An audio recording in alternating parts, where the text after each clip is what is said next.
미디어 협동조합 조합원 그리고 애청자 여러분 안녕하십니까? 저는 국민라디오 변현주 아나운서입니다. 지금부터 국민카페가 마련한 2014 대한민국을 말하다의 마지막 특강을 시작합니다. 오늘 특강의 강사님은요, 격월간지 말과 활의 발행인 홍세화 선생님입니다. 홍세화 선생님에 대해서 잠시 소개해드리겠습니다. 서울대학교 물리과를 졸업한 후 1979년 난민전 사건에 연루돼 프랑스로 망명했다가 2002년 한국으로 귀국해 언론인, 작가 등으로 활동하셨습니다. 현재 홍세화 선생님은요, 격월간지 말과 활의 공동 발행인, 그리고 사유실천에 거쳐 협동조합 가장자리의 이사장으로 활동하고 계십니다. 저서로는 세느강은 좌우를 나누고 한강은 남북을 가른다. 나는 파리의 택시 운전사, 생각의 좌표 등이 있습니다. 한국 사회의 비판의식, 오늘 강의 기대되는데요. 그렇다면 홍세화 선생님을 무대로 모시겠습니다. 큰 박수로 맞아주시기 바랍니다.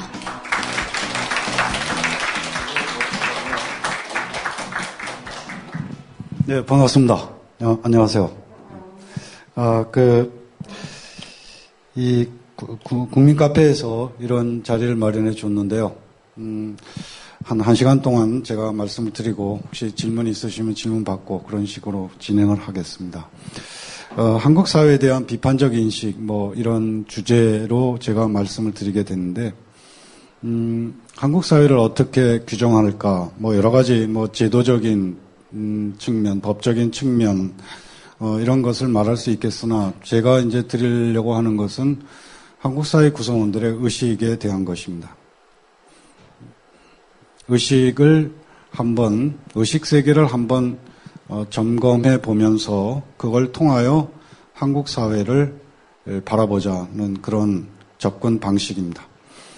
그러니까 한국 사회를 어떻게 규정할까 해서 한국 사회 구성원들의 의식의 반영으로 한국 사회를 본다는 그런 점이죠. 이를테면 한국의 정치는 한국 사회 구성원들인 우리들의 정치에 대한 생각의 반영이라는 점이죠. 한국의 인권은 한국 사회 구성원들인 우리들의 인권에 대한 생각의 반영이라는 것입니다. 그와 같이 결국 우리의 의식이 어떻게 사회에 반영되는지, 또 사회로부터 어떻게 의식이 형성되는지 이 등을 같이 한번 점검하는 방식으로 한국 사회를 좀 비판적으로 바라보자라는 그런 의미입니다. 그래서 이제 제가 제일 먼저 제기하는 질문은 한국 사회 구성원들의 생각은 어떻게 자기 생각으로 형성되는가에 대한 물음이에요. 그래서 이 질문을 나에게 되돌려서 내 생각은 어떻게 내 생각이 되었나라는 이 물음을 통하여 한번 시작을 해보고자 합니다. 내 생각은 어떻게 내 생각이 되었나라는 물음입니다. 저는 우선 한국 사회 구성원들은 이 물음을 던지지 않은 채 생각을 형성한 사람들이라고 봅니다. 이게 제일 중요한 부분입니다. 우선 이 자리에 계신 분들이 지금까지 살아오시면서 내가 지금 갖고 있는 생각 어떻게 형성했나라는 물음을 던져보셨는지요? 제 판단이 옳다면 별로 던진 분이 없다는 것이에요. 이 점이 이제 대단히 중요한 출발점인데, 그런 면에서 한국 사회 구성원들은 우선 생각하는 사람이 아니라는 그런 점으로부터 출발이 됩니다. 제 말씀이 좀 지나칠 수 있을지 몰라도 제 나름대로는 논리적으로 말씀드리고 있다고 저는 생각을 하는데요. 사람은 생각하는 동물이지만 생각을 갖고 태어나지 않습니다. 그러면 내가 지금 갖고 있는 생각은 어떤 경로로 내가 갖게 되었는지에 대한 물음을 던질 때에 비로소 생각하는 사람으로 출발할 수 있지요. 바로 그 점에서 이 질문이 거의 던져지고 있지 않은 사회에 살고 있다는 점이 바로 한국의 어떤 보수성을 말하기 이전에 그 보수성은 의식의 보수성은 말하자면 비주체성의 결과이지 그 결과라는 이런 말씀을 이제 드리게 되는 것이죠. 결국 사람은 생각하는 동물인데 생각을 갖고 태어나지 않는다고 할 때에 끊임없이 물어야 할 것입니다. 내가 형성하는 생각은 어떻게 내가 갖게 되는 것일까? 또는 갖게 되었나라고 물어야 그때 비로소 생각하는 사람으로 출발할 수 있는데 그렇지 않다는 것이죠. 바로 이 과정 자체가 사유 형성의 과정, 사유 세계, 생각의 세계의 형성 과정에 대한 물음이 생략되어 있기 때문에 결국 결과만 남게 됩니다. 그것은 바로 생각의 성질이 곧 고집이라는 이 결과만 남게 되었다는 것입니다. 이게 무슨 말이냐 하면 이 생각의 성질이 고집이다라고 한 것은 이제 여러분도 잘 아시는 스피노자라는 17세기 철학자가 강조한 말이기도 한데요. 사람이 생각하는 존재인데 근데 생각이라는 것이 갖고 있는 그 자체로 갖고 있는 성질이 있다는 것입니다. 그게 바로 고집이라는 것이에요. 그래서 지금 여러분도 지금 현재 갖고 계신 생각을 고집하십니다. 그것은 바로 생각 자체의 성질이기 때문입니다. 그런데 문제는 이 고집하는 생각이 나 역시 고집하는데 이 생각을 내가 어떻게 갖게 되었는지에 대한 물음이 없기 때문에 이 과정 자체가 없기 때문에 이 고집 부리는 이 생각의 이 고집이 한국의 경우에는 훨씬 더 완고함을 보인다는 것이죠. 왜냐하면 내가 갖고 있는 생각을 어떻게 갖게 되었는지 회의하고 그런 과정에 대해서 물음이 있을 때에는 내가 생각하는 고집하는 생각에 대해서 끊임없이 이것이 잘못된 생각일 수도 있고 또는 그러니까 미완성의 불완전한 생각일 수도 있고 이런 그 회의가 가능한데 그런 회의의 과정이 없기 때문에 바로 생각의 성질인 이것만 남아버린 이것이 이제 바로 우리 사회의 그 구성원들이 보이는 모습이 아닐까. 이 점에서 이제 결국 나오는 것이 어떤 것이냐 하면 설득이 거의 어려운 설득 불가능성, 설득이 불가능한 사회라는 것이 그런 점이죠. 아마 경험을 하신 분은 아실 겁니다. 설득을 해보신 경험이 있으신 분은 잘 아실 텐데요. 어떤 걸 아냐면 설득이 안 된다는 걸 잘 알고 계십니다. 그래서 설득이 돼야 설득을 할 텐데 그런데 설득이 잘 안 되니까 결국은 설득을 하려고 했다가도 다 대부분이 포기합니다. 여러분 지금 국민TV 이 조합원에 많이 이제 참여하도록 설득을 하셔야 되는데요. 저도 조합원으로서 그런 설득을 해야 되는데 그 설득해도 잘 안 되니까 잘 안 하게 되는 거죠. 포기하게 되는 이런 모습을 보입니다. 이것은 다양한 여러 모습에서 여러 사회 생활 속에서 발견되는 일이죠. 그 노동조합에서도 그렇고 시민사회단체 회원도 그렇고 적극적으로 참여하고 그래야 되는데 그래야 세상을 좀 변화시킬 수 있고 그런데 그러려면 설득해야 되는데 설득해도 잘 안 되고 그러니까 포기하고 이것이 바로 우리 사회의 어떤 이 장벽과 같은 것이죠. 사회 변화에 있어서 장벽과 같은 것이 바로 이런 문제와 무관하지 않다라고 생각을 합니다. 그러니까 제가 우선 제일 먼저 강조하고 싶은 것은 사람이 생각하는 존재인데 생각을 갖고 태어나지 않는다면 그 생각 어떻게 내가 갖게 되는지 또 갖게 되었는지에 대한 이 물음을 이 과정이 대단히 중요한 이런 것을 제가 강조를 하게 됩니다. 그럴 때에 바로 나는 생각한다 그러므로 나는 존재한다라는 이 코기또 데카르트의 명제는 나는 회의한다 그러므로 나는 존재한다에 근접할 수 있는데요. 그런데 한국의 경우에는 다만 나는 고집한다 그러므로 나는 존재한다에 거의 근접해 있는 이런 현실인 거죠. 이게 참 어려운 문제를 낳게 됩니다. 우선 인간관계에 있어서 이 선현들이 많이 그런 얘기를 했죠. 아리스토텔레스 같은 분도 그런 말을 했다고 알고 있는데요. 가장 이 돈독한 우정이라든지 인간관계 맺음이 아주 돈독해지는 것은 세계를 같이 인식할 때다. 이 세계를 같이 인식할 때에 이 돈독한 우정관계라든지 이런 것이 가능한데 우리는 그런 생각이 다른 사람이 생각을 풀어냄으로써 생각을 가까워지는 그런 경험 자체가 굉장히 어렵다는 그런 것이죠. 그래서 심지어는 부부간에도 그렇습니다. 부부간에도 생각이 다른 부분이 확인되면 그걸로 끝입니다. 그 문제에 대해서 얘기를 하지 않는 편을 택하죠. 왜냐하면 그 얘기 꺼내봐야 화만 나니까, 싸움만 일어나니까 결국 그 얘기를 하지 않는, 예컨대 정치적인 지향이나 선거철이 왔을 때 남편은 어느 쪽을 찍고 부인은 이쪽을 찍고 이렇게 다를 때에 그것이 이제 서로 얘기를 충분히 해서 우리의 처지에 비추어 봤을 때 이쪽이 맞는 것 같다라고 이렇게 의견이 하나로 일치되는 경우가 있어야 되는데 그런 경우가 쉽지 않고 외려 싸움만 일어나는 이런 상황이기 때문에 결국 그 부분에 대해서는 말을 하지 않는, 좀 통속적인 표현입니다만은 살은 섞어도 생각은 섞지 않는 이런 게 우리 이 사회 구성원들의 모습이라고 보여지는데, 그것이 이제 제가 볼 때 가장 가장 중요하게 바로 생각을 형성하는 과정 자체에 대해서 고민이 없는, 물음이 없는 사회의 모습이라는 것입니다. 그것이 바로 가정에서도 그렇고 학교에서도 그렇고.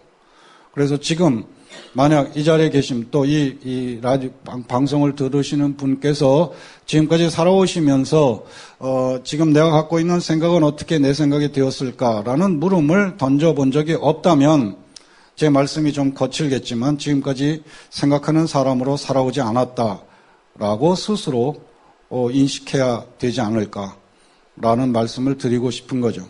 그와 함께 앞으로라도 끊임없이 내가 지금 고집하는, 내가 주장하는 생각은 내가 갖고 태어나지 않았는데 어떻게 내가 갖게 되었나라는 물음을 부단히 끊임없이 던지기를 기대한다라는 말씀을 드리게 됩니다.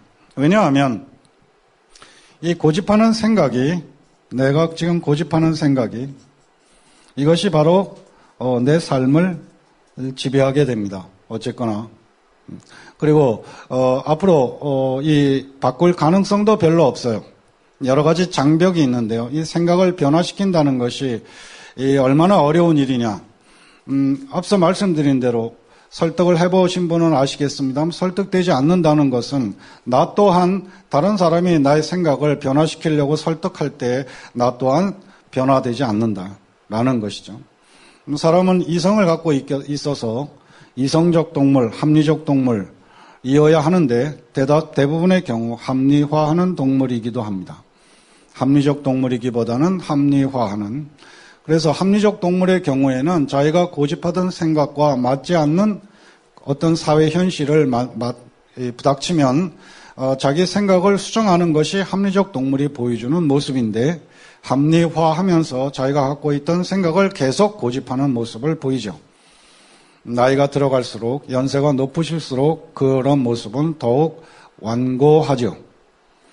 게다가 자기가 고집하던 생각을 수정한다는 것은 그때까지 자신을 부정해야 되는 것이기 때문에 자기 부정에 용기가 필요합니다. 자기 부정에 용기가 필요하다는 것은 자기 성숙의 긴장이 살아있을 때라만 가능합니다. 자기 성숙의 긴장이 살아있을 때라야 자기 부정이 일어날 수 있는데, 특히 물신주의 가치관이 지배하고 있는 이 사회에서는 자기 성숙이라는 게 없습니다. 돈을 많이 버는 거에 대한 긴장은 있을지 몰라도 인간 존재로서의 자기 성숙의 긴장은 살아있지 않은 사회라는 것이죠. 그런 점에서 바로 자기 부정을 할 이유가 없는 것입니다. 이런 여러 가지 장벽 때문에 생각을 변화시키지 않게 됩니다. 그러면 그 생각을 변화시키지 않는 그 생각이 바로 내 삶을 지배하게 되는데, 한 번밖에 오지 않고 되돌릴 수 없는 내 삶을 지배하는 내 생각인데, 그건 제가 반복적으로 말씀드렸다시피 갖고 태어나지 않습니다. 그러면 이제 질문은 다음과 같은 거친 질문이 남아 있습니다. 그러면 각자가 창조했을까? 창조하여 갖고 있을까? 지금 갖고 계신 생각 창조하셨나요? 네, 어림도 없죠. 네, 그러면 이제 남은 질문은 하나입니다. 그럼 내 삶을 지배하는 내가 지금 나 역시 고집하고 있는 내 생각을 내가 선택했을까? 어떤가요? 이 질문에 자신 있게 내가 선택한 것이다 라고 말할 수 있을까요? 이거 역시 어림도 없습니다. 참으로 바로 이 지점입니다. 제가 한국 사회에 대해서 이 비주체성에 대한 얘기를 하는 것은 보수적인 어떤 성향을 갖는 것은 그것은 결과일 뿐 우선은 비주체성, 자기 스스로 자기 의식을 형성하지 않은 그리고 주입받거나 흡수한 것으로 자기도 모르는 사이에 자기가 자라나는 그 사이에 흡수한 것으로 또 주입받은 것으로 마치 그것이 자기 것인 양 착각하고 그것을 고집하면서 살아가는 이것이 이 모습이 바로 한국 사회 구성원들이 부유하고 있는 듯한 제 표현입니다만은 그런 삶의 모습이라는 것이죠. 다시 말씀드리면 내 삶을 한 번밖에 오지 않고 되돌릴 수 없는 내 삶의 방향을 어떤 삶을 살 것인가를 규정하고 있는 것이 나 역시 내가 지금 고집하고 있는 생각이라고 한다면 그 생각 갖고 태어나지 않았고 그 생각 내가 창조해서 갖고 있는 것 아니고 그렇다면 나머지 질문은 내가 선택했는가라는 질문인데 이 질문에도 거의 제 판단이 맞다면 거의 자신이 없다라는 거예요. 그러면 이게 도대체 뭔가라는 것입니다. 이걸 도대체 어떻게 이해할 것인가 라는 이런 이 부분에 대해서 제가 특히 가정교육도 물론이지만 학교교육, 한국의 학교교육이 갖고 있는 이 엄청난 문제, 주입식 암기교육을 계속 여전히 하고 있는 이 문제에 대해서 정말 절박한 심정으로 문제 제기를 하게 되는 것이죠. 그렇습니다. 그 다음에 이제 이 문제를 이제 좀 더 쉽게 이해하기 위하여 아주 거친 얘기입니다만은 이 사람의 삶을 예를 들어서 이 몸이 있고 생각하는 몸이 있다 이렇게 치면 생각하는 몸이다. 그러면 인간의 삶은 생각하는 몸이 이렇게 얘기하면 다 각자가 자기가 한테 가장 소중한 것은 자기 삶이라고 할 때 이 삶을 구성하는 몸이 건강해야 되고 그 다음에 생각은 주체적이어야 합니다. 즉 주인된 생각을 갖고 있어야 한다. 내 삶에 내가 주인이려면 무엇보다도 내 생각이 내 것이어야 한다. 그것이 100% 내 것일 수는 없지만 그 칸트가 말했듯이 사람은 생각하는 존재이지만 생각하는 바에 관하여 자유로운 존재가 아니다. 이 말에서 우리가 알 수 있듯이 내가 생각하고 있는 바들이 정말 자유의지로 내가 선택한 것으로만 이루어지기는 그건 거의 불가능한 요구인 것이죠. 그러니까 어쨌든 그런 부분이 확장되는 이런 좀 되도록 많은 부분이 내가 스스로 갖게 된 내가 나의 정체성과 나의 개성과 나의 처지가 개입되는 그런 면으로의 의식세계가 형성되는 부분이 좀 많아지는 이런 걸 기대할 수 있을 때에 그럴 수 있을 때 내 삶에 내가 주인이라고 말할 수 있는 그런 가능성이 있는 것이죠. 그렇다고 한다면 몸은 건강해야 되고 생각은 내가 주인인 그런 생각이어야 한다. 그럴 때 내 삶에 내가 주인일 수 있다라고 이렇게 가정하고 있을 때 또 하나의 가정은 이 반대 상황을 가정하는 것이죠. 우리가 다 건강한 몸을 바라는데 건강하지 않은 상태를 우리가 가정하면 어떤 일이 일어날까? 아픕니다. 통증이 오고 그 다음에 열이 오르죠. 그래서 우리가 몸이 아파서 병원에 가면 의사 선생이 꼭 물어보는 말이 있습니다. 즉 어디가 아파서 왔느냐? 즉 자각 증상입니다. 즉 우리는 몸이 건강하길 바라는데 건강하지 않을 때 통증이 오고 열이 오름으로써 대부분의 경우 자각 증상을 갖게 됩니다. 즉 건강하지 않다는 것을 자각한다는 것이죠. 그래서 이것을 치유를 통하여 치료 과정을 통하여 다시 건강한 상태로 되돌아갈 수 있는 길이 열려 있습니다. 그렇지 않은 병이 있죠. 잘 아시다시피 암 같은 병입니다. 치명적인 병인데 일찍 건강하지 않다는 것을, 건강하지 않은 상태로 들어갔다는 것을 가르쳐주지 않습니다. 그래서 그 상태를 계속 유지하게 됨으로써 결국 건강을 망치게 되고 삶을 마감하게 되는 그런 슬픈 일이 일어나죠. 그래도 그런 암 같은 병이 다수인 게 아니라 그나마 그 다른 대다수의 병의 경우에는 자각 증상을 갖게 됨으로써 치유받을 수 있는 이런 길이 열려 있는데, 그렇다면 이 병든 생각은 어떠할까? 내가 주인이 되기를 기대하는 생각인데, 그런데 주인이 아닐 때 어떤 일이 일어날까? 자각을 하게 될까? 내가 지금 잘못된 생각을 갖고 있다 라는 자각, 또는 내가 노예의 생각을 갖고 있다 라는 등등의 자각을 할까? 어림도 없다는 것이죠.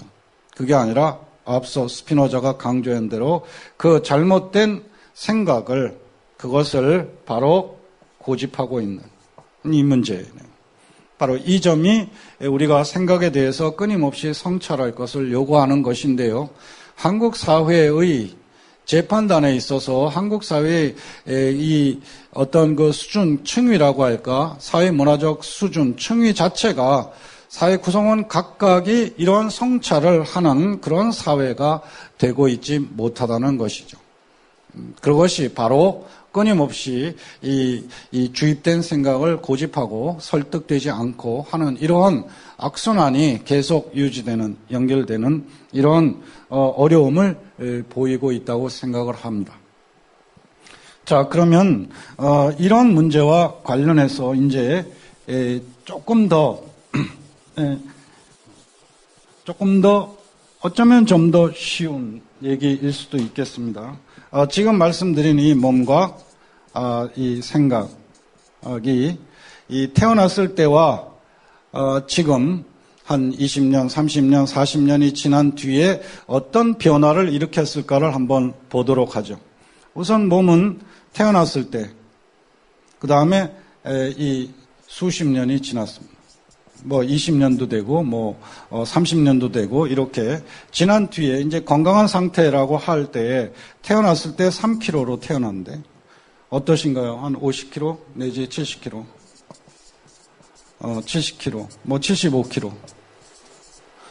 의 건강한 몸으로 될 때까지 이 몸은 뭘 받아왔을까요? 받아들였을까요? 두말할 것도 없이 음식입니다. 삼시세 때 먹어야 되죠. 이 음식을 받아들입니다. 자, 생각은 어떠할까? 태어났을 때 비어 있어요. 빌 공짜죠. 비어 있습니다. 그 다음에 지금 엄청나게 많은 생각들을 갖고 계십니다. 잘 만짜입니다. 채워져 있습니다.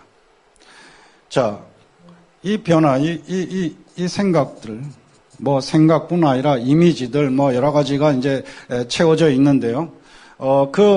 이 음식은 누가 선택했을까? 이건 누가 선택했을까라는 물음이죠. 우선 나 자신, 머리가 큰 다음에 나 자신, 그 다음에 내가 어렸을 때는 부모님, 내가 군대 갔을 때는 국가, 그 다음에 내가 급식 받을 때는 학교의 영양사. 이들 말고는 없다. 이분들은 다 어쨌거나 내 건강을 유지하기 위해서 좋은 재료와 건강에 영향이 좋다고 판단되는 것만 선택하게 되는 것이죠. 이 음식은. 이 굉장히 물리적으로 생각해 보자는 건데요. 그렇지 않습니까? 그렇게 나를 위하는, 내 건강을 위해서 어쨌거나 선택하는, 또 그 선택하는 사람 자체도 아주 많지 않은 나와 내 부모, 이런 경우 밖에는 없다는 겁니다. 나에게 입안에 집어넣을 음식을, 선택하는 사람은. 그렇죠. 그 다음에 또, 잘못 선택한 경우가 어쩌다 있어요.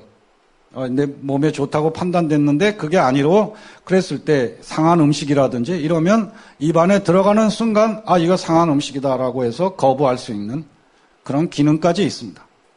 그러니까 말하자면 내 입안에 집어넣은 음식은 나를 위하는 존재, 나 또는 나를 위하는 존재만 선택할 수 있는 그 선택권이 있고, 그 다음에 나 스스로 그것이 잘못된 선택일 때 그것을 거부할 수 있는 기능까지 있다라는 것입니다. 그럼 거기에 비하여 생각은 어떠할까? 생각은 어떠할까요? 내가 갖게 된 생각을 과연 내가 선택했나? 아까 제가 질문 드렸죠. 그리고 내가 어렸을 때 학교 다니면서 이랬는데 그 생각들이 어떤 지배 이념이나 이런 거에 의하여 나를 지배하려고 하는 그런 의도가 담겨 있는 것이라고 할 때 그것을 이건 날 지배하려는 것이니까 이건 내가 거부하겠어라는 그런 판단력을 갖고 있었나요? 어림도 없습니다. 어림도 없죠. 예, 그렇죠. 그러니까 이 생각은 나를 위하거나 나를 위하는 나의 부모님이나 뭐 이런 경우도 있지만 나를 지배하려는 이러한 어떤 체제, 구조, 이념, 이데올로기가 작동하는 이런 속에서 나도 모르는 사이에 채워졌다. 그렇습니다. 바로 이 지점에서 그렇다면 바로 이런 생각을 하고 있지 않은 거의 생각하지 않는 이런 사회에서 결국 이 채워진 생각의 그 성질인 고집만 하고 있는, 그리고 설득이 되지 않는 이런 지점을 보면 저는 그렇게 생각해요. 한국 사회의 이 지배 세력은 참 편하다, 지배하기 편하다라는 생각을 하게 되죠. 왜냐하면 이 주입하거나 이런 생각을 스스로 고집하고 있는 이런 모습을 보이기 때문에 그렇습니다. 그런 문제 제기를 하게 됩니다. 그럼 제가 왜 이 질문에 대해서 내 생각은, 내 삶을 지배하는 내 생각은 어떻게 내 생각으로 자리 잡히나라는 이런 물음조차 거의 없는 사회에 살고 있나? 라는 이런 질문을 제기하게 되죠. 그래서 제가 거칠게 말했습니다만 한국 사회 구성원들은 사실 생각하면서 사는 사람이라고 말하기 어렵다. 왜냐하면 자기 삶을 지배하는 생각이 갖고 태어나지 않은 생각을 어떻게 형성하는지에 대한 물음조차 던지지 않는데 어떻게 생각하는 사람이라고 말할 수 있을까라는 것입니다. 제가 좀 지나친 표현을 한 것이라고 생각하시더라도 한번 그 질문을 저는 지극히 그 논리적으로 말씀드렸다고 보기 때문에 되짚어 보셨으면 좋겠네요. 그것이 우리 각자의 잘못이라기보다 바로 한국의 이 가정에서 어떤 대화가 있는가, 특히 또 학교 교육이 어떤 모습을 보이는가가 바로 그 가장 중요한 책임을 져야 할 것입니다. 사람은 어쨌든 이 사회화 과정을 통하여 사회와 만나면서 생각의 세계를 형성하죠. 그런데 이 사회와 만나는 과정, 어머니 뱃속에 태어나서 가정과 만나고 학교 다니고 뭐 이런 방식을 통하여 의식 세계를 형성하게 되는데 가장 중요한 두 장소가 바로 가정과 학교입니다. 이 두 곳에서 공히 이 질문을 가져보지 않는다는 것입니다. 질문을 요구하지 않는다는 거죠. 이 질문을 갖도록 요구하지 않는 가정이며 또한 학교라는 것이죠. 이게 바로 한국의 사회화 과정의 가장 중요한 문제가 아닐까. 특히 이제 저는 더 이 학교에서 주입식 암기 교육을 하고 있는 이것이 갖는 심각성을 이제 강조를 하려고 하는 것인데요. 우선 그래도 이 가정에 대해서도 얘기를 해볼까요? 아마 가정교육으로는 가장 탁월하다고 말해지는 그것이 이 유태인 가정교육이죠. 그들은 아이에게 끊임없이 이 부모가 던지는 질문이 있습니다. 네 생각은 뭐냐라는 질문입니다. 네 생각은 뭐냐? 너는 어떻게 생각하냐? 이런 질문을 끊임없이 던지는데 우리는 아이에게 어떤 생각을 가져야 되는지에 대해서 유태인처럼 네 생각은 뭐냐? 넌 어떻게 생각하냐? 이런 식으로 끊임없이 어떤 생각을 가져야 될지에 대해서 고민하게 하는 그런 과정을 갖기는커녕 아이가 던지는 질문에 대해서 대답조차 잘 하지 않습니다. 제가 한 통계를 본 적이 있습니다. 유럽에서 육아와 관련돼서 육아법 이런 책을 쓴 학자가, 어떤 통계가 있었는데, 말을 하기 시작한 아이에게 한 15개월 정도 되니까 말을 하기 시작하는데, 이 아이가 말하기 시작하면서부터 만 3살 될 때까지 말하는 것을 모두 다 녹음을 했습니다. 그러니까 말하기 시작해서부터 만 3살 될 때까지 이 엄청난 내용이 것이겠죠. 그래서 그걸 다 풀어서 녹취를 다 풀어서 이 아이가 무슨 말을 많이 하나 를 이제 뽑아봤는데, 제일 많이 말한 단어는 당연히 엄마입니다. 엄마인데, 둘째로 많이 한 단어는 아빠가 아니고요. 또 맘마 이런 것도 아니고 왜였습니다. 엄마를 부르고 묻는 거죠. 왜 그럴까요? 바로 생각하는 존재이기 때문입니다. 궁금하니까, 두렵고 궁금한 존재인 아이가 엄마에게 밤이 왜 오는지, 비는 왜 오는지, 이 꼬리를 물고 이어지는 질문이 나오게끔 되어 있습니다. 이게 왜냐 하면 생각하는 존재이니까. 근데 그것은 지금 말씀드린 이 통계는 유럽의 예이고요. 한국에서 제가 그 통계를 본 적은 없습니다만은 아마 1등이 이 첫 번째 엄마가 오는 것은 공통적일 것 같은데, 제 판단으로 보기에는 두 번째 왜가 올 수 없습니다.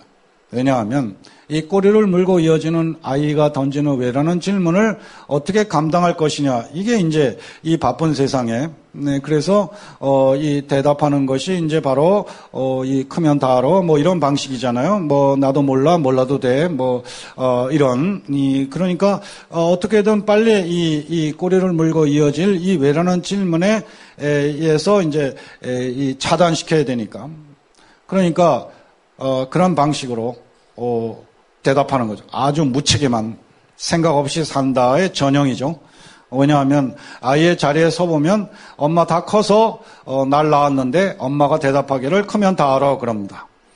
그럼 아이의 자리에서 보면 엄마 다 커서 날 낳았는데, 그럼 다 컸으니까 엄마 다 알고 있다는 얘기인데 대답은 안 해줘요.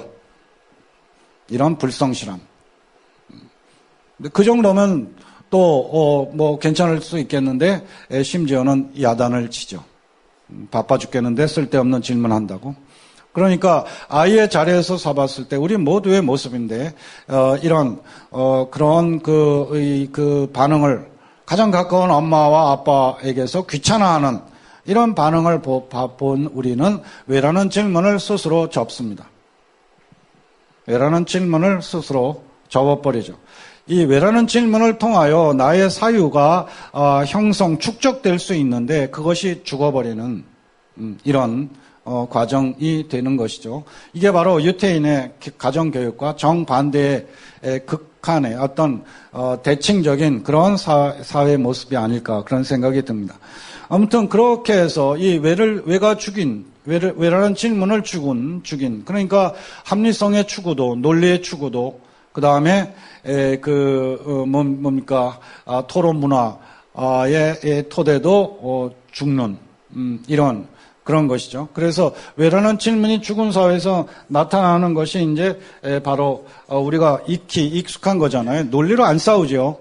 논리로 안 싸웁니다. 그냥 힘으로 누르고, 그 나이로 누르고, 그 숫자로 누르고. 이 키케로라는 사람이 2100년 전에 그 로마에서 공화주의자이면서 그 정치가였던 사람인데요. 이 사람이 반어법으로 쓴 말이 있습니다. 논리로 안 되면 인신을 공격하라. 근데 우리는 논리로 안 하거든요. 논리로 안 하니까 인신을 공격합니다. 반어법으로 쓴 그대로 잘하죠. 그래서 정부에 좀 비판적으로 얘기하면 그냥 바로 인신 공격입니다. 종북 좌파 뭡니까 그 종북 좌빨 이런 방식으로. 그 다음에 여러분 인터넷 댓글 보십시오. 인터넷 댓글 보시면 논리로 반박하는 것을 거의 찾아볼 수 없습니다. 논리로 반박하는 게 아니라 거의 다 인신 공격입니다. 저한테도 제가 어떤 칼럼을 쓰거나 이런 거에 대해서 논리로 이 칼럼 내용에 뭐가 잘못되었다라고 하는 것이 아니라 바로 인신 공격합니다. 네 조국인 프랑스로 꺼져라. 뭐 이런 방식이에요. 이런 식이죠. 실제로 인터넷 댓글 보면 정말 처참합니다. 사실 솔직히 말씀드리면 참담해요. 이것이 논리로 반박하는 것을 찾아보기가 어렵고 바로 그냥 인신을 공격하는 것으로 나타나니까요. 이게 우스갯소리입니다만은 자동차하고 자동차가 부딪혔는데 나이를 묻지요. 당신 몇 살이야? 이게 논리로 안 되면 인신을 공격하라. 이런 것에 정말로 익숙해져 버렸어요. 우리 이 한국 사회 구성원들이 이 어떤 반박이나 이럴 때 바로 그 사람 인신을 건드리는 또 잘 나가다가도 뭐 이렇게 수틀리면 바로 나오는 말 중에 하나가 이제 요즘 그런 사람이 좀 적어들었다고 하지만 줄어들었다고 하지만 예를 들면 뭐 당신 전라도 사람이지 이런 따위 그런 방식으로 이 논리로 안 되면 인신을 공격하라 이런 것이 저는 가정에서부터 왜라는 질문을 죽인 사회에서 나타난 그런 것이라고 보죠. 근데 이거보다 더 심각한 것이 바로 학교입니다. 학교에서 주입식 암기 교육. 사실 익숙해지다 보면 우리는 사실 익숙해지는 것에 대해서 참 경계를 해야 됩니다. 익숙해지는 것에 대해서 경계를 해야 되는데요. 좋은 것에는 익숙해지면 그건 사람도 마찬가지고 바로 내 주위에 있어서 굉장히 소중한 사람이고 그런 사람인데 익숙해지면 소홀히 대하는 경향이 있죠. 그래서 다른 사람 없나 하고 두리번거립니다. 그래서 익숙해지는 것에 대해서 참 우리가 경계해야 되는데 한편 나쁜 것에는 익숙해지면 더 나쁜 것을 별 저항 없이 받아들일 자세를 취합니다. 그러니까 이것이 바로 우리의 교육 문제도 그렇고 정치도 그렇고 뭐 여러 가지가 다 이 나쁜 것에 익숙해지면서 더 나쁜 것을 별 저항 없이 받아들이게 되는 이런 것인데 그 중에 바로 우리의 교육도 그런 궤적을 밟았다고 생각합니다. 조금 나빠지는데 더 나빠지는 것을 별 저항 없이 받아들이고 또 더 나빠지는 것을 별 저항 없이 받아들이고 하는 이러한 과정을 밟아서 지금과 같은 그야말로 참 이게 뭐 슬프다고 할지 어떻게 할지 우리 아이들이 지금 처해 있는 상황을 보면 이루 말할 수 없는 그런 지경에 있는 것이죠. 그런데 그 중에 이제 바로 이 주입식 암기 교육 이것이 이제 오늘 제가 말씀드릴 것에 이제 가장 중요한 담겨 있는 것입니다. 결국 학문은 크게 두 개의 범주로 나누어집니다. 하나는 자연과학, 수학이고 하나는 인문사회과학이죠. 인간과 사회에 관한 학문입니다. 인문사회과학. 근데 바로 이것을 바로 주입식 암기 교육으로 하고 있다. 인문사회과학이라면 인간과 사회에 관한 학문이잖아요. 역사, 지리, 사회, 경제, 도덕, 철학 이와 같은 학문입니다. 뭐 언어까지도 포함시킬 수 있겠죠. 근데 이것을 주입식 암기 교육으로 하고 있다는 얘기는 어떤 의미인가를 한번 살펴보시죠. 애당초 인간과 사회에 관한 학문은 자연과학, 수학과 달라서 이것은 정밀과학이어서 정답을 갖고 있습니다. 그런데 인문사회과학은 이것은 정답을 갖고 있지 않습니다. 예를 들면 아주 쉬운 예로 사형제도 인간과 사회에 관한 아주 중요한 물음 중에 하나입니다. 사형제도는 해야 하나 하면 안 되나.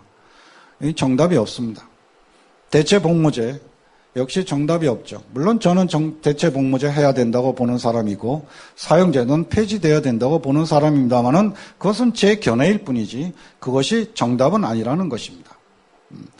그런 점에서 결국은 이런 사회 현상이라든지 인간에 대한 물음을 제기하고 그래서 생각할 것을 요구하고 그 다음에 이 생각에 견해에 논리를 가질 것을 요구하고 그 다음에 인식 능력을 갖추고 감수성을 요구해야 합니다.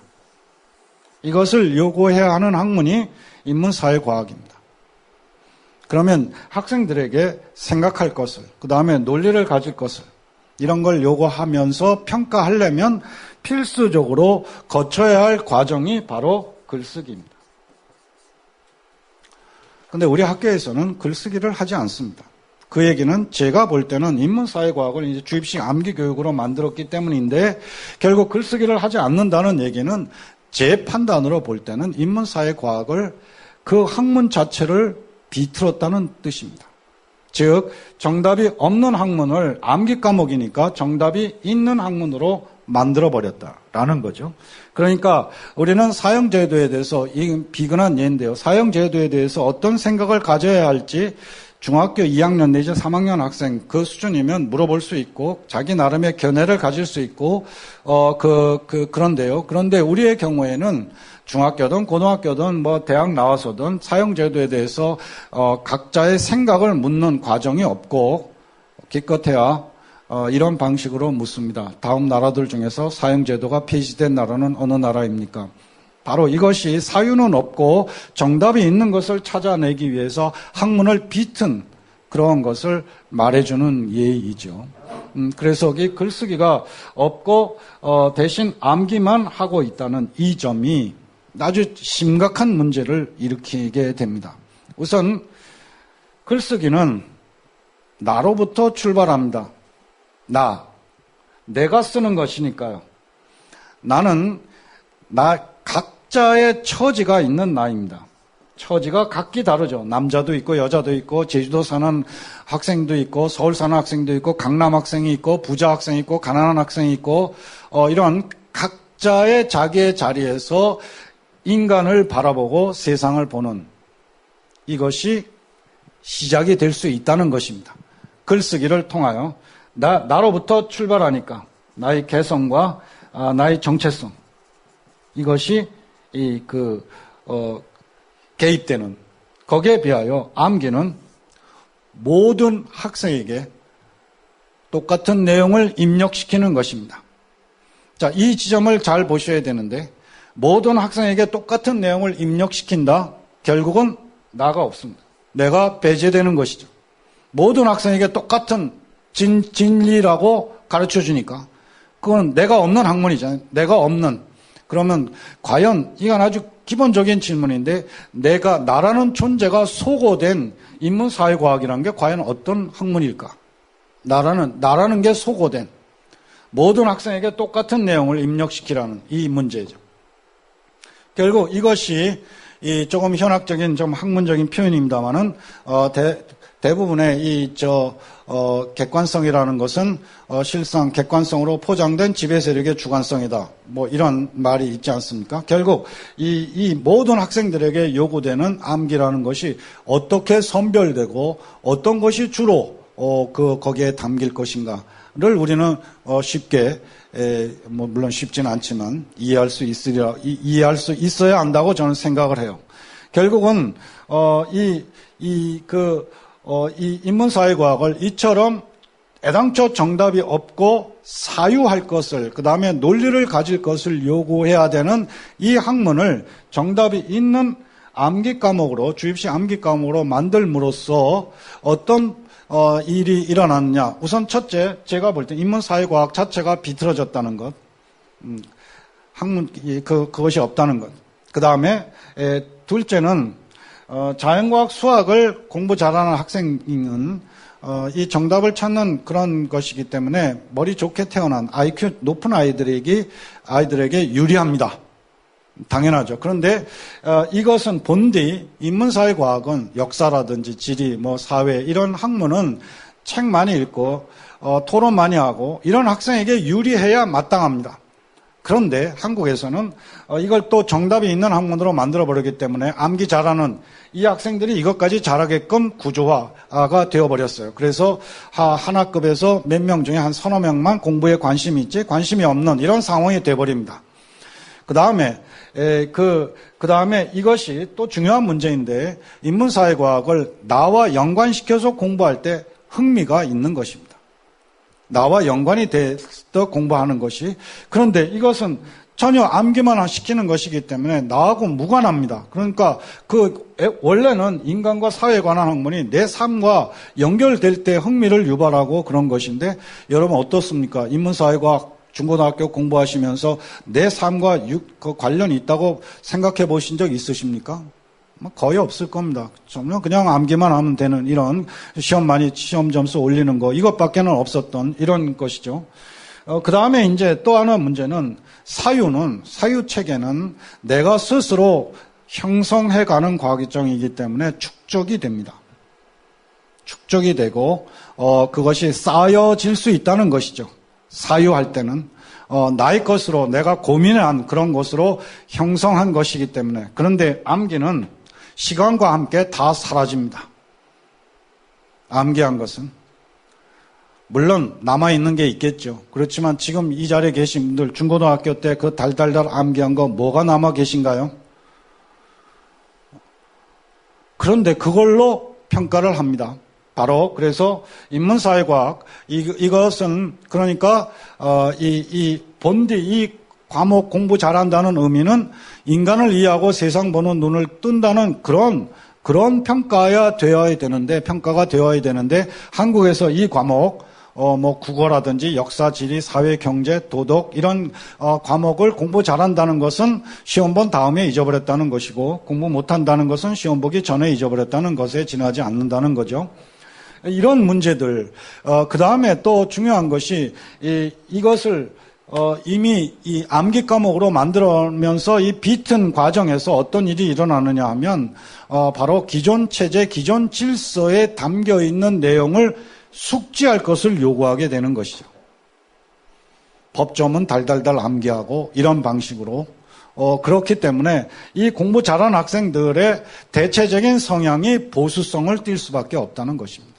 기존의 체제, 기존 질서에 있는 것에 대한 숙지를 요구하고 하기 때문에 바로 이런 여러 가지 문제들이 다 이런 데서 인문사회과학을 글쓰기가 사라지고 암기 과목화한. 왜 이렇게 됐을까? 이게 참 참담한 상황인데요. 근대식 교육이 이 일제 때 접목된 문제. 그 다음에 대학 서열화.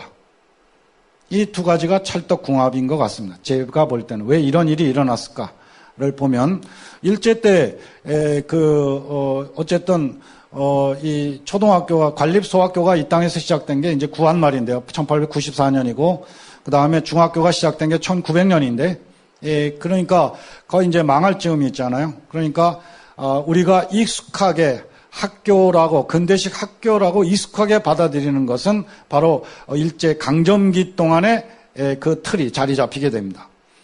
그때 군국주의 일본 시절인데다가 식민지 백성인데 자기 생각을 갖도록 한다? 어림도 없는 거죠.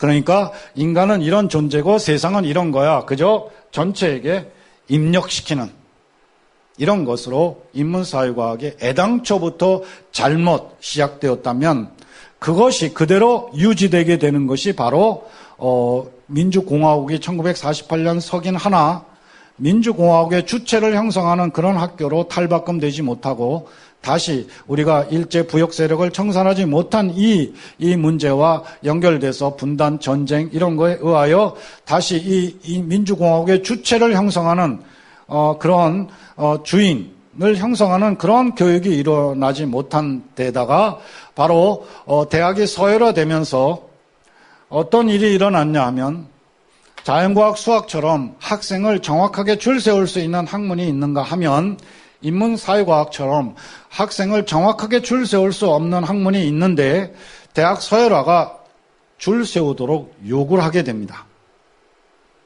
1등급이다, 2등급이다 뭐 이런 식으로. 그러면 우리 한번 객관적으로 생각해 봅시다. 학생의 국어 능력을 어떻게 정확하게 줄 세울 수 있을까요? 국어 능력이라면 말하는 능력, 표현하는 능력, 글쓰기 능력, 독해 능력 이게 바로 국어 능력인데 이걸 어떻게 정확하게 측정하여 줄 세울 수 있을까요? 불가능합니다. 그러니까 이 학문을 비틀어요. 그래서 암기시키죠. 시인의 이름을 외계하고 이게 청록파냐 아니냐 뭐 이런 것으로 그렇게 비틀어서 그걸 암기하는 것으로 국어 능력을 대체하는, 역사도 마찬가지죠. 역사를 보는 안목에 대해서 그걸 평가를 해서는 정확하게 줄 세울 수 없으니까 연대를 암기하고 있나 뭐 이런 걸로 역사를 보는 눈인 양 대체함으로써 그런 일이 일어나는 거죠. 그래서 바로 이 정답이 애당초 없는 학문을 정답이 있는 학문으로 특히 만들어 버린 거. 사실 글쓰기를 학생들에게 시키면 정확하게 줄 세울 수 없잖아요. 정확하게 줄 세울 수 없습니다. 그거 바로 다 난리가 날 거 아니에요. 한국과 같은 데서는. 그러니까 그 정답이 있는 학문으로 비틀어 버린, 학문 자체를 비틀어 버린, 그것이 제가 볼 때는 한국의 교육의 이 경쟁 체제에 의하여 교육의 세 주체만 지금 그 고통당하고 있는 게 아니라 제가 볼 때는 학문 자체가 고통당하고 있는, 이게 우리의 현실이라는 것이죠. 바로 그 점에서 인문사회과학을 공부했다고 하지만 그 내용이 없는 이 주입식 암기교육, 시간이 지나면 다 잊어버리고 축적 형성되는 자기 사유체계가 없는, 이게 우리의 현실이라고 생각합니다. 그런 점에서 이제 좀 더 따져볼 것이요. 바로 처음에 제가 질문드린 질문한, 그러면 내 생각은 어떻게 내 생각이 되었나를 한번 찾아보자. 도대체 어디서부터 온 것일까? 이거를 나라는 나의 개성, 정체성, 그 다음에 처지가 있는 이 나로부터 출발한 그런 것인가 아닌가를 따져보는 이런 것이 의미 있을 것입니다. 자, 나로부터 출발하는, 나는 앞서도 말씀드렸다시피 개성이 있고, 그 다음에 정체성이, 그 다음에 처지가 각기 다른 사람입니다. 자, 어떤 청소년이 나의 의식세계를 내가 스스로 형성하는, 내 자기 주체적으로 나의 의식세계를 확장해 나가겠다라고 했을 때 그가 할 수 있는 일은 제일 중요한 것은 두말할 것도 없이 책과 만나는 일이죠. 그래서 폭넓은 독서를 통하여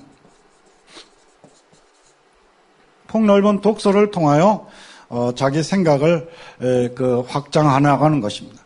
나의 생각을 형성하기 위하여 지금까지 살아온 사람 중에 책을 남긴 사람의 생각을 참조하는 행위입니다. 책을 통하여. 그러니까 사람이 생각에 대하여 물어볼 대상은 사람밖에 없습니다. 그런데 지금까지 살아온 사람 다 많은 사람이 살아왔는데 많이 죽었고, 그래서 그 사람의 생각을 물어볼 수 없는데, 또는 멀리 있어서 물어볼 수 없는데, 그런데 그 사람들 중에 자기 생각을 담아서 기록한 것을 남겨놓은 것이죠. 인간과 사회와 자연에 대한 자기 생각을 담아서 기록한 것. 이게 바로 책입니다.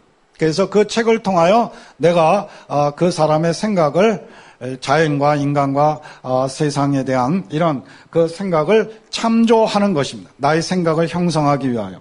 이게 내가 주어인 것이죠. 독서는 내가 하는 것이죠.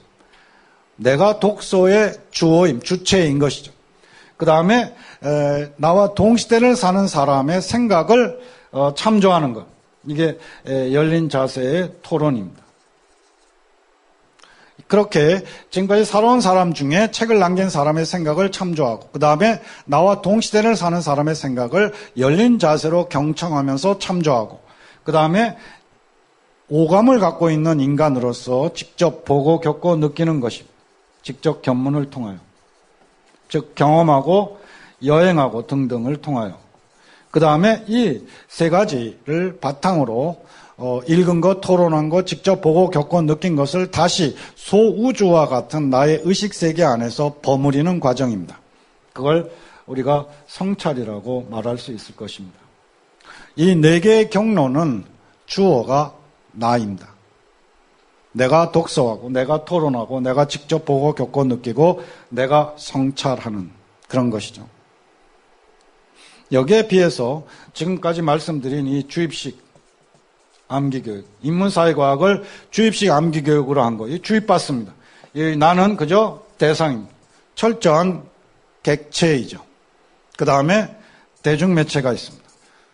대중매체가 이 절대적으로 이게 자본의 논리가 관철되고 있고, 이게 이제 시민 주체의 대중매체를 확장하는 것이 얼마나 중요한가, 이게 바로 국민TV라는 국민라디오가 대단히 중요한 의미를 갖는데, 지금은 거의 자본에 의하여 점령되고 있는, 자본의 논리가 관철되는, 특히 오늘날은 뭐 한국에서는 이제 방송 같은 경우는 이제 더 그나마 공공성을 담보했던 것이 그 KBS나 MBC나 아주 낮은 수준이라도 공공성을 담보했던 것이 그냥 이명박 정권 이후에 이제 무너져 내리고 종편이다 뭐 이래가지고 완전히 이제 풍비박산이 나고 있는 이런 상황이죠. 신문을 치면 뭐 조중동 같은 이런 신문이 주름 잡고 있고, 저 같은 사람은 뭐 원래 신문 그 한결에 있었기 때문에, 어쨌든 제가 20여 년 동안 프랑스에서 살면서 그쪽에 보수신문도 보고 진보신문도 보고, 근데 여기 와서 제가, 이렇게 견줘보면, 얘기가 좀 엇나가는데 한국은 진보신문, 보수신문이 있지 않습니다. 한국에는, 상식적인 신문과 몰상식한 신문이 있죠. 네, 몰상식한 신문이 주름 잡고 있는, 그 얘기는 곧 몰상식한 사회라는 그런 의미도 될 텐데요. 왜냐하면 신문은 사회의 거울이라고 그러잖아요. 얘기가 딴 데로 갔는데, 아무튼 이렇게 이 제도 교육을 통하여 인문사회과학, 인간과 사회에 관한 생각을 주입받고, 자본이 지배하고 있는 이 자본의 논리가 관철되는 대중매체를 통하여 흡수하는, 여기에는 나는 대상에 지나지 않죠.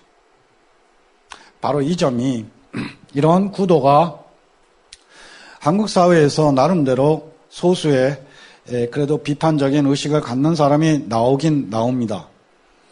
자, 이 자리에 계신 분 중에 그래도 나는 사회 비판적인 의식을, 그런 생각을 갖고 있다, 또 나아가서는 진보적인 생각을 갖고 있다라고 하시는 분은 스스로 그 비판적인 생각, 진보적인 생각, 어떻게 내가 갖게 되었나 물어보십시오.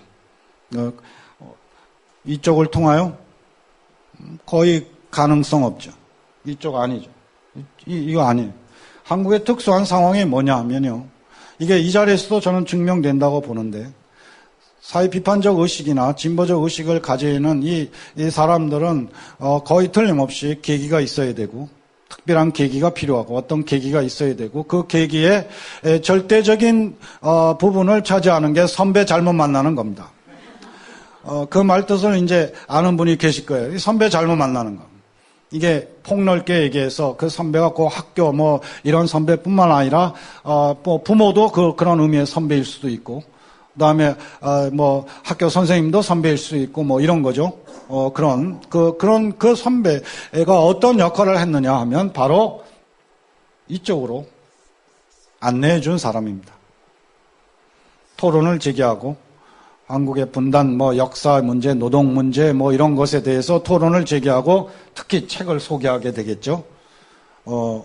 이 불온하다고 하는 책, 이런 책들을 소개하게 됩니다.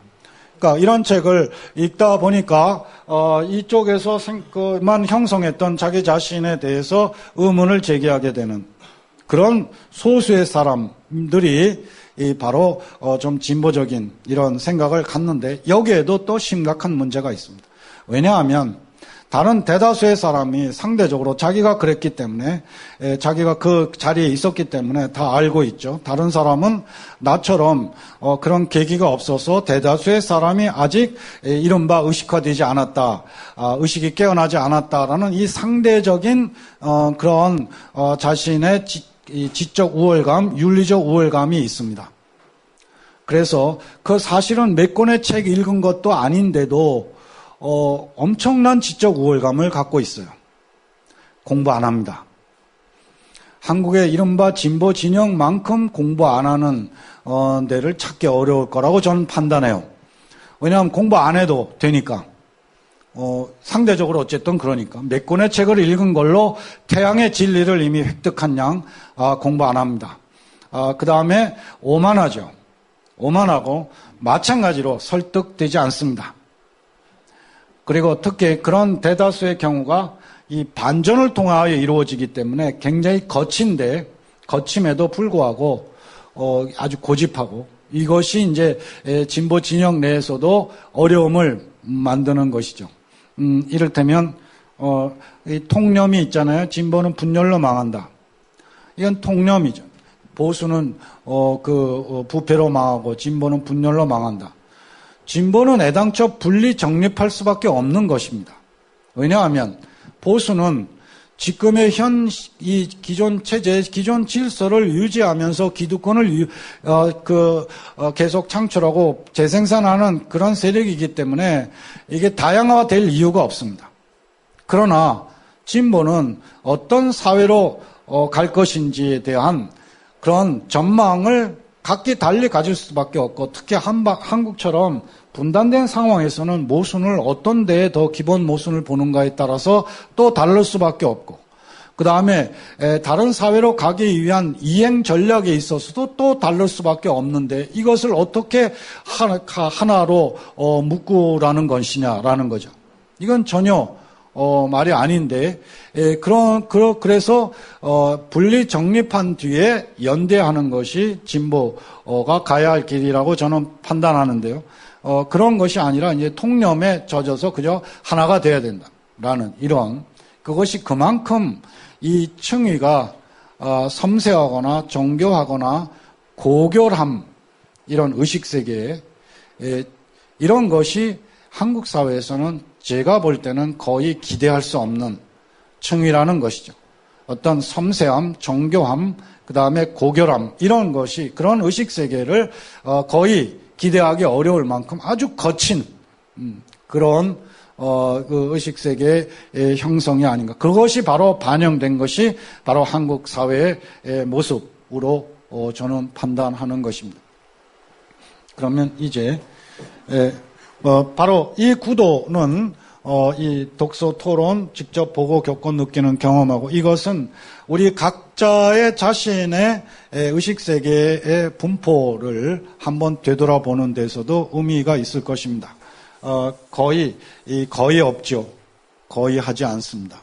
그리고 여기에 거의 기대고 있는, 이것이 그만큼 바로 한국 사회의 지형을, 의식 지형을 반영해주는 그런 것이죠.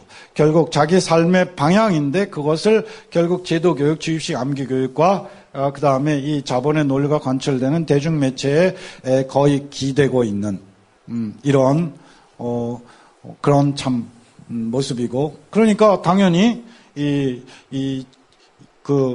지배 질서에 자발적으로 복종하는 그런 양상을 보이고, 그런 것을 고집하는 이런 양상을 보이게 됩니다. 자, 그러면 이제 마지막 부분으로 넘어가는데요. 이 질문을 던진 뒤에 한 단계 좀 더 높여서 던질 수 있는 질문이, 그렇다면 나는 나로서 가져야 되는 생각을 갖고 있나라는 물음일 것입니다. 나는, 그러니까 이건 고전 그 철학 명제에서 말하는 존재가 의식을 규정한다라는, 여기서 나라는 존재, 나라는 존재에 맞는 의식 세계를 내가 가지고 있을까라는 거죠. 이 질문은 내가 현재 갖고 있어서 내가 고집하는 생각이 어디에서 왔나라는 물음이라면, 이거보다 하나 높이면 이 질문 다음에 던질 수 있는 질문이죠.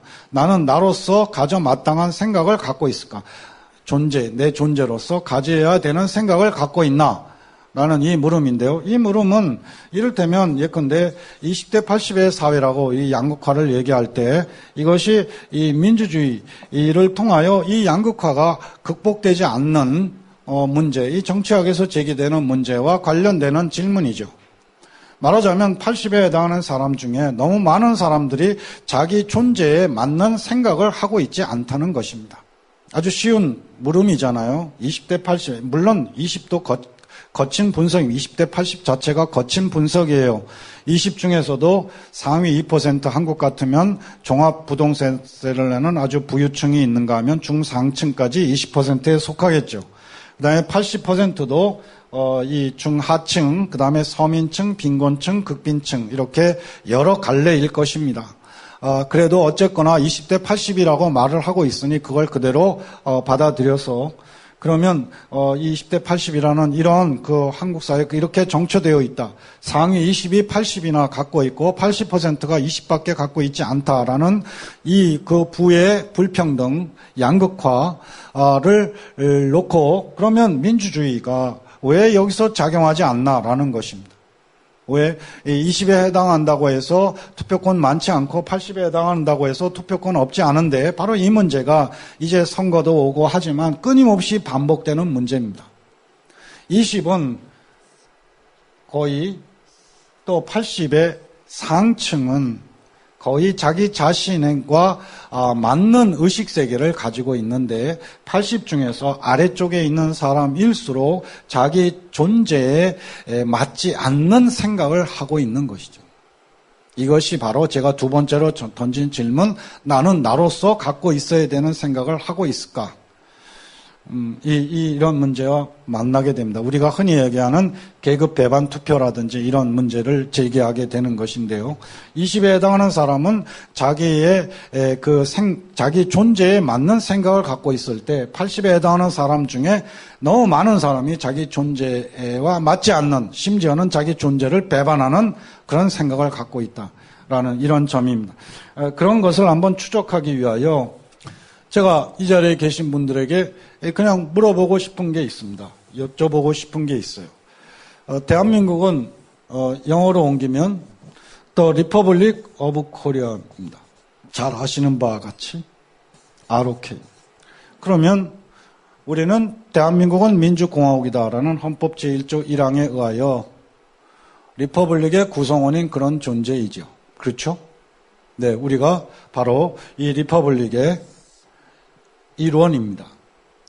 리퍼블릭을 구성하는 존재라는 것입니다. 우린 국민이니까요. 그러면 그런 존재인 리퍼블릭의 근대 공화국의 구성원인 우리들이 바로 리퍼블릭의 구성원인 그런 존재인데 이 리퍼블릭에 대해서 어떤 생각을 갖고 있나요? 말하자면 우리가 이 존재인데 거기에 맞는 생각을 갖고 있나를 보기 위하여 바로 그 자체에 대해서 물어보는 것입니다. 리퍼블릭의 구성원인 대한민국 국민들은 리퍼블릭에 대해서 어떤 생각을 갖고 있을까? 왕 대신 대통령을 뽑는 제도 정도로? 군주국의 반대? 이런 정도에서 크게 벗어나지 못할 겁니다. 참으로 안타까운 것이 이제 제가 볼 때는 바로 이 리퍼블릭을 통하여 그 말 자체에 소담이 담겨 있는 퍼블릭 개념을 왜 공유하고 있지 못할까? 라는 점이 제일 1차적으로 제기하고 싶은 것이 바로 이 말의 어원까지는 뭐 모른다 해도 실은 뭐 암기 교육 많이 하고 그랬으면 이거 많이들 알아야 될 것 같은데 그렇지 못한 게 또 전 이제 참 아쉬운 안타까운 일입니다. 공적인 일을 뜻하는 레스푸블리카에서 온 말인데 리퍼블릭이 퍼블릭이 담겨 있지 않습니까? 퍼블릭 즉 공개념이 가장 중요한 개념입니다. 공개념.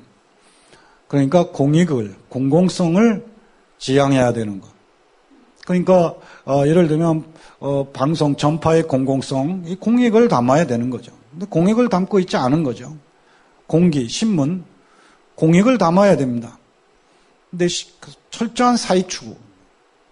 그 다음에 그 교육의 공공성, 교육을 통하여 교육의 공공성에 의하여 공교육을 확충하고 그것은 무상교육을 확충하는 것으로 나아가야 되는 이게 다 공화국이 요구하는 바입니다. 로마, 2000여 년 전에 로마 시대에서 시작된 이 개념인데요. 이것이, 그때 많이 아시겠습니다만은 가보신 분 계시겠습니다만 지금도 로마의 그 유적 중에 수로가 있습니다. 아취로 해서 물을 끌어들였던 그 로마 인민들에게 물을 공급하는 것이 국가의 의무이기 때문입니다. 물의 공공성에 의하여. 근데 우리의 경우에는 지금 어느 지경에 와 있냐 하면 이 공공성이 완전히 지금 지리멸렬하고 공기업을 사기업화하는 것, 뭐 이런 건 말도 아니고, 그것뿐만 아니라, 애당초 공공적인 것에 대한 개념 자체가 없습니다.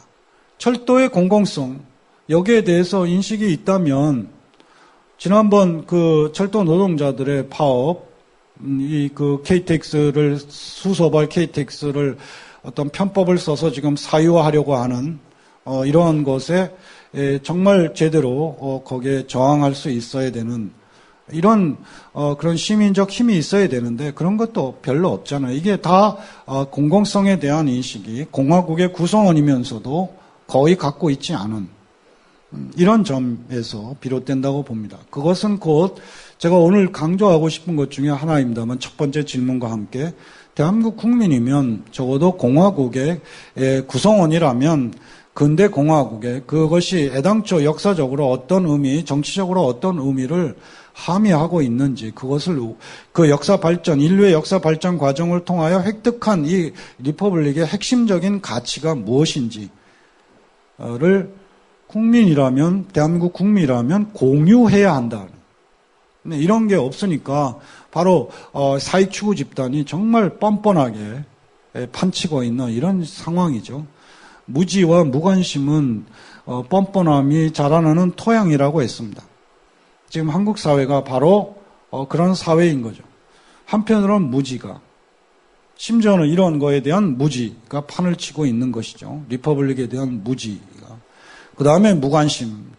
이 두 가지가 뻔뻔함이 자라나는 토양이다. 지금 현재 한국 사회의 어떤 정치 부분이나 사회 부분을 그대로 반영하는 표현이라고 저는 생각을 하는데요. 그래서 결국 우리 존재에 맞는 의식을 갖고 있는가라는 이 둘째 질문에도 각자가 한번 생각해 봤으면 그런 생각이 듭니다. 한 가지만 더 말씀드리면 이것은 지극히 이것도 아주 자기적인 숫자를 보여드렸는데요. 만국 공통이니까 16에서 시작해서 14, 12, 18 5개의 숫자를 여러분에게 선보였습니다. 지금까지 여러분이 형성한 의식세계는 이 5개의 숫자의 나열을 보고 어떤 반응을 보이시나요? 아주 쉬운 질문. 그냥 간단하게 이게 뭡니까? 라고 제가 제게 던졌을 때 질문을 드렸을 때 뭐라고 반응을 하십니까? 물론 이건 아주 거칠고 자기적이고 의도적인 숫자의 나열입니다. 제 마음대로 한. 저는 당연히 이제 제가 기대하는 답이 있지요. 제가 기대하는 답은 자본주의 사회 아래 노동자들에게 요구되었던 하루당 노동시간의 변화입니다. 물론 이렇게 정확하게 이렇게 변화되지 않았어요. 그렇지만 16시간에서 19세기 초에 16시간, 여러분 본 레미제라블 영화에 보면 거기에 나오는 그 공장 모습이 나오는데 그 시기가 1820년대인데 그때의 노동시간 16시간이거든요. 새벽 5시부터 저녁 9시까지 월, 화, 수, 목, 금, 토 6일 근무하고 일요일 하루 쉬고 그랬던 시절에서 한 20년 동안 이 1830년, 40년대에 14시간으로 줄고 이런 역사의 궤적이 있었던 거죠. 그래서 이 16시간에서 18시간으로 이 준 것이 거의 150년간 걸린 2차 대전 전후에서 그 시기쯤에 1830년대 빠르면 아니면 40년대에 그 8시간이 주 6일로 그렇게 됐고 이제 나중에 주 5일로 바뀌게 됩니다만은 아무튼 이것이 100몇십 년간의 이 투쟁이 얽혀 있는 것입니다. 그러면 한국 사회 분명히 자본주의 사회인데 자본주의 사회인거라는 것을 한국 분들은 다 상식적으로 다 알고 있죠. 그럼 초등학교부터 배우는 과목 중에 사회 과목이 있습니다. 중학교에도 배워요. 그러면 논리적으로 사회 과목에서 빼놓지 않고 공부해야 할 것 중에 하나가 자본주의 사회에 대한 것입니다. 이 노동시간은 이것은 자본주의 사회에서 어떻게 노동시간이 바뀌었나라는 정도는 가장 기본 중에 기본 사항입니다. 근데 우리의 의식 세계에는 이걸 보고 노동 시간을 이끌어낼 수 있는 사유 체계가 형성되어 있지 않다는 것입니다. 자본주의 사회에 살고 있는 존재로서 자본주의 사회에 주체적으로 적응할 수 있는 그런 의식 세계를 우리는 갖고 있지 못하다는 것이죠. 그렇지 않다고 말하고 싶으시겠지만 사실은 그렇지 못하다는 겁니다. 제가 아까 말씀드린 리퍼블릭 이 경우도 이건 좌우, 이 진보적인 요구 이념도 아닙니다. 헌법 제1조 1항인데요. 근데 그것조차 그것이 담고 있는 게 핵심이 공개념, 공공성이라는 공익이라는 이것도 우리가 공유하고 있지 못할 이런 우리 자신의 자화상을 봐야 되지 않겠나. 이것이 이런 지점들이 이제 제가 한국 사회에 대한 비판적 인식이라는 이런 것으로 이렇게 접근할 때 바로 이 첫 번째 질문, 내 생각은 어떻게 내 생각이 되었나라는 이 질문 자체가 없는 사회라는 점에서 이 사유하는 그런 존재가 아니다. 생각하는 사람이 아니란. 그러니까 나는 생각한다. 그러므로 나는 있다. 그랬는데 생각하지 않으니 나는 없다. 라고까지 얘기하면 좀 지나치겠습니다만은 어쨌거나 이 주체적인 사유를 하고 있지 못하다는 것. 그것이 두 번째 질문인 바로 나는 나로서 가져맞다는 생각을 하고 있는가라는 이 질문에 볼 때에 그렇지 못하다는 것이 바로 자본주의 사회에서 그 자본주의 사회의 한 구성원으로서 거기에 이 세상을 이 사회를 주체적으로 바라볼 수 있는 이 인식 능력과 그런 토대 위에서 그런 의식 세계를 갖고 있나? 아니다. 그런 자기 성찰의 어떤 계기가 되었으면 또 그걸 통하여 한국 사회를 비판적으로 바라볼 수 있는 그런 시야에 작게나마 어떤 그런 눈뜨기라고 할까? 이런 것이 있다면 참 오늘 이 짧은 제 말씀을 경청하신 거에 의미가 나름대로 있으리라고 봅니다. 네. 그냥 이 투박하고 거칠고 한 얘기이지만 여기서 마치겠습니다. 고맙습니다.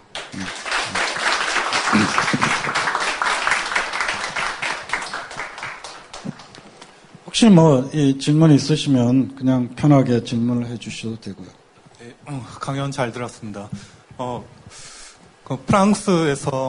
프랑스가 이제 시민 교육도 활발하고 글쓰기와 토론 교육도 잘 되고 있는 나라로 알고 있는데 최근에 극우 세력이 약진하고 있다는 그런 기사들을 봤거든요. 그런 건 왜 그렇게 프랑스 시민들이 극우 세력을 지지하는 건지 궁금합니다. 그건 프랑스라고 해서 프랑스뿐만 아니죠. 지금 북유럽도 그렇고 온 데가 지금 극우 세력이 한 15 내지 20% 정도의 지지율을 받고 있는 상황입니다. 그거는 경제가 이제 아무래도 나빠지면 그 희생양을 요구하게 되고 희생양의 요구하는 것에 이제 많은 사람들이 휩쓸리게 되는 그런 경향이 있죠. 그 희생양이 누구냐면 주로 이주 노동자들이잖아요. 그러니까 실업이 늘어나고 그러면 이주 노동자들이 그 일자리를 빼앗고 있다. 이런 그 주장들이 아주 쉽게 극우 세력의 지지자들을 이제 파고들 수 있는 그런 내용들이라고 할 수 있습니다. 결국 경제가 이렇게 침체되는 국면에서 그런 정치적인 그런 그 영향력을 키우기 위하여 그런 극우적인 이런 이 이데올로기, 특히 희생양을 통한 이런 것이 지금 프랑스뿐만이 아니죠. 거의 다 유럽의 전반적인 상황이라고 볼 수 있습니다. 근데 그런 곳에서 토론 수업이나 이런 것이 있는 데서 왜 그런 것이 일어나느냐? 완벽할 수 없죠. 그렇다면 거꾸로 생각해 보세요. 그렇게 되는 데서도 그런데 우리 같은 경우는 어떤 위험이 있을까? 참 참담하죠. 참 문제가 심각하죠. 그죠? 예를 들어, 한번 봅시다. 제가, 이 두 아이가 이제 다 프랑스에서 교육을 받았으니까, 고3 때, 지금 말씀하신 시민교육도 이제 학과목으로 돼 있고, 그런데 고3 때 철학 문제에 어떤 문제와 만나나를 보면, 이제 그 칭의가 어느 정도 좀 생각이 드실 수 있으리라고 봐요. 고3 학생들에게 주어진 철학 문제입니다.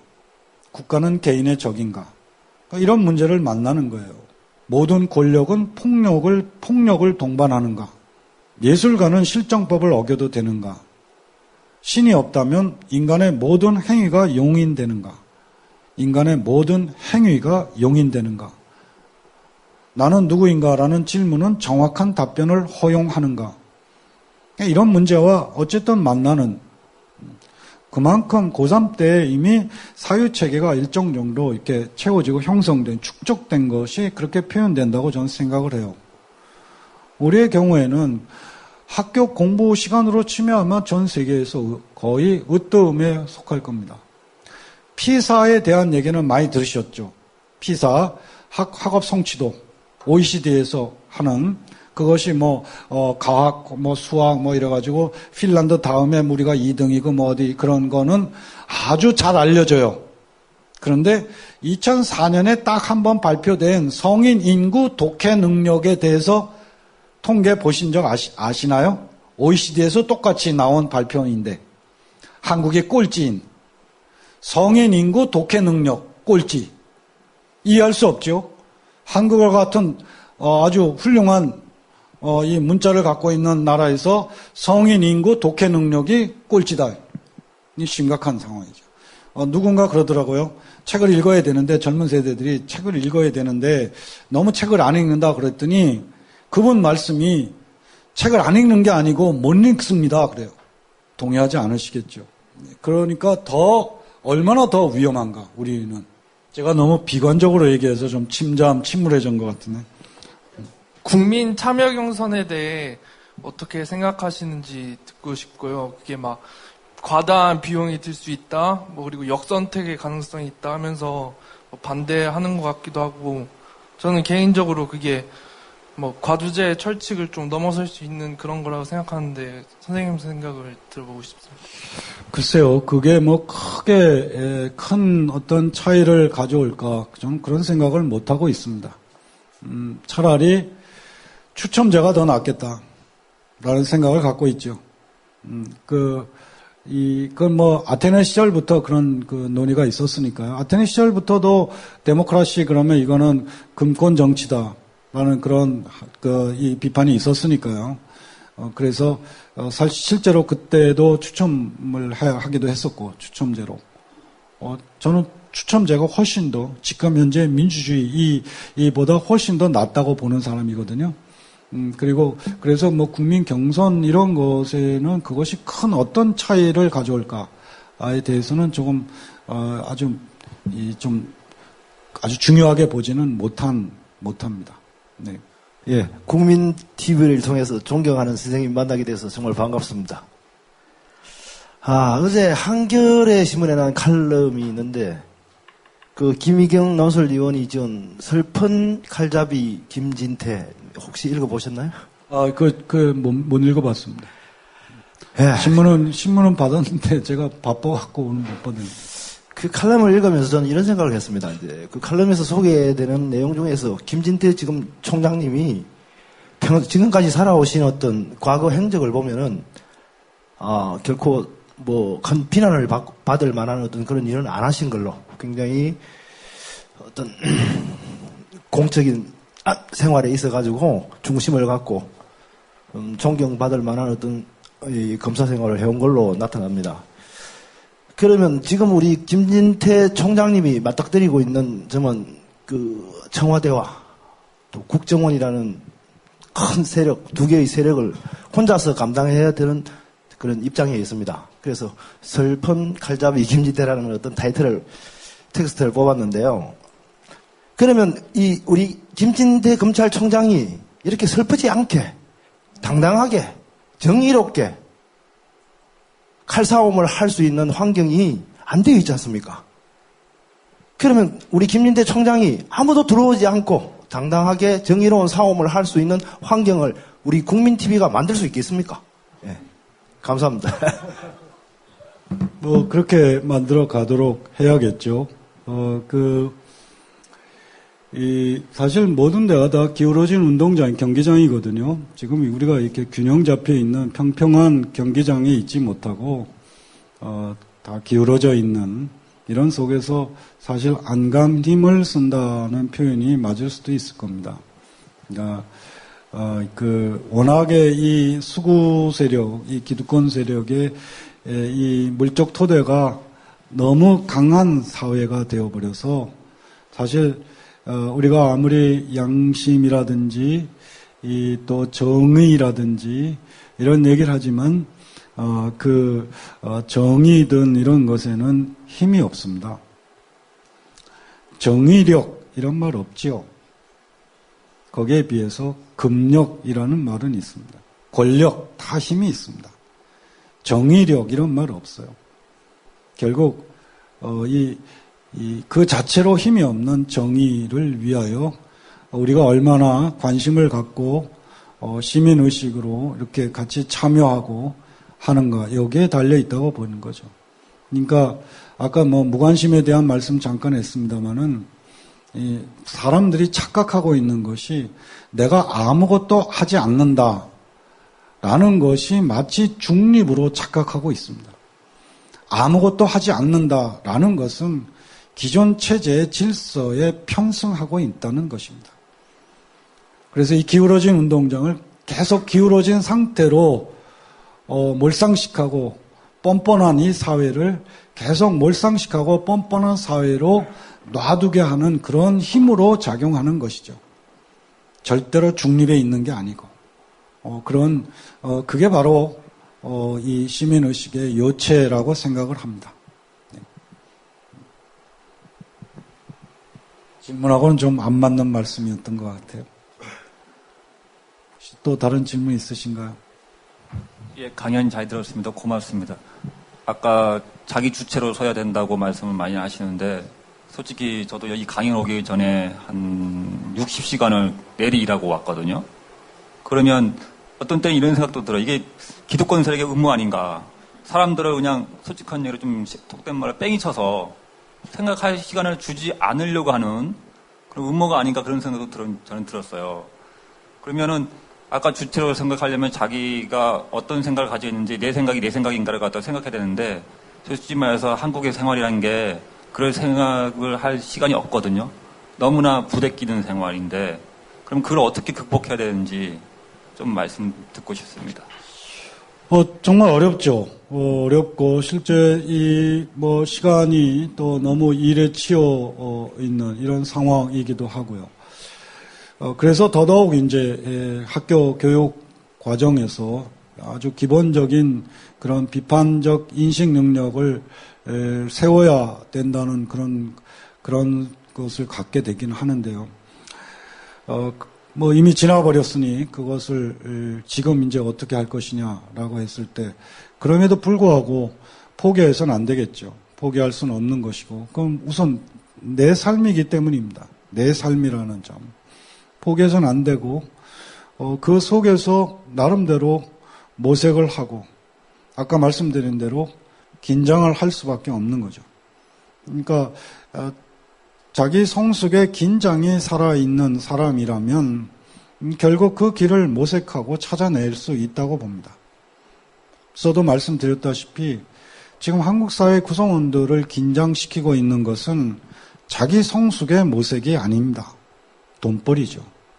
거의 긴장하고 있는 것은 돈벌이에 대한 긴장이지 자기 성숙의 모색이 아니라는 이런 점이 우리를 참 어렵게 만드는 것이고요.